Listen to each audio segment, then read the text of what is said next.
Então, agora a gente vai analisar a solução de uma equação diferencial homogênea de coeficiente constante.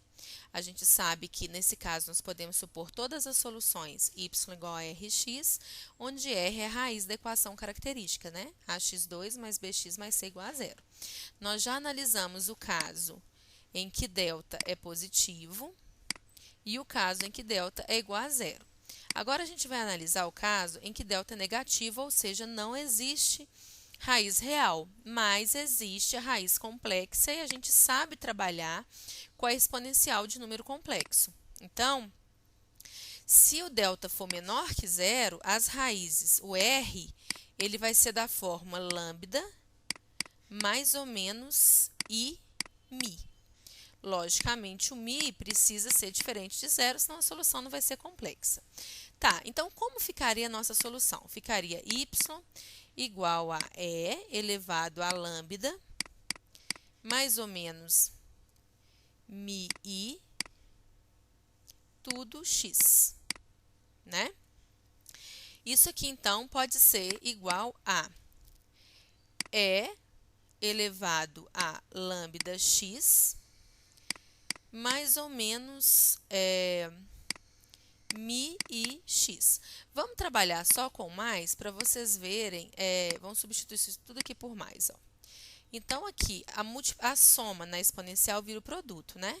Então, isso aqui vai ficar e elevado a lambda x vezes e elevado a i mi x. Só que a gente já sabe o que quer dizer é elevado a um número complexo. A gente viu isso no vídeo anterior. Isso aqui vira seno e cosseno. Então, isso aqui é a mesma coisa de e elevado a lambda x que multiplica cosseno de mi x mais i seno de mi x.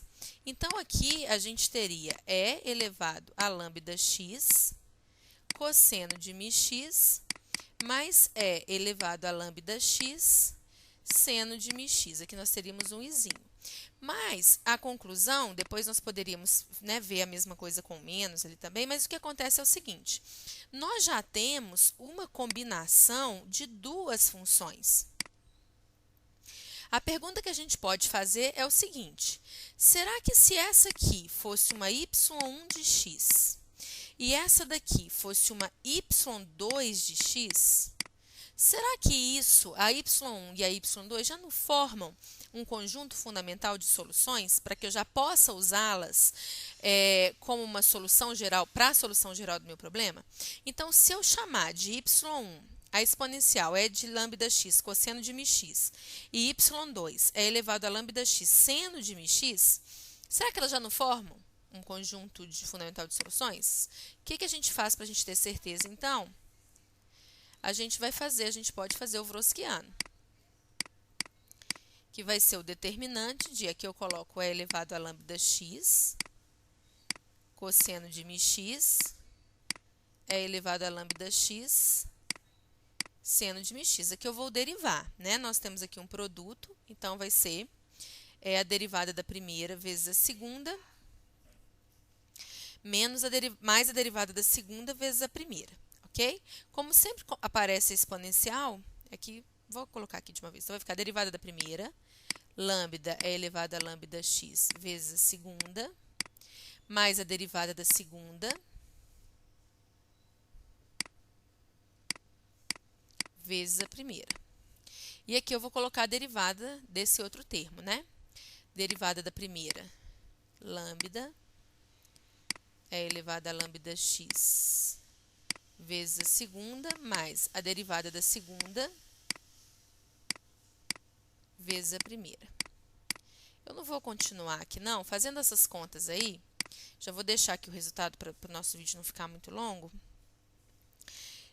Fazendo todas as contas e usando identidade trigonométrica, a gente vai ver que esse determinante vai ser a mesma coisa de mi é elevado a 2 lambda x. Então, lembrando que tem que fazer as contas para ter certeza aqui, tá? Mas a conta vai dar isso.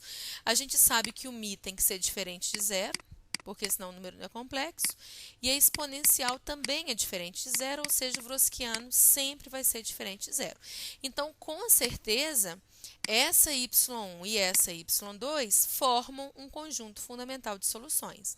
Logo, quando eu fizer as raízes da minha equação característica, quando eu resolver a minha equação característica e der o número complexo, né, as raízes forem da forma lambda mais ou menos mi, com certeza a minha solução geral vai ser uma combinação de y1 com y2, ou seja, vai ser uma C1 elevado a lambda x cosseno de μx mais uma C2 elevado a lambda x seno de μx. Eu posso colocar elevado a lambda x em evidência, né? Vai ficar C1 cosseno de μx mais C2 seno de μx. No próximo vídeo eu vou fazer alguns exemplos, mas fica bem determinado aqui, então, a solução geral quando as raízes são números complexos.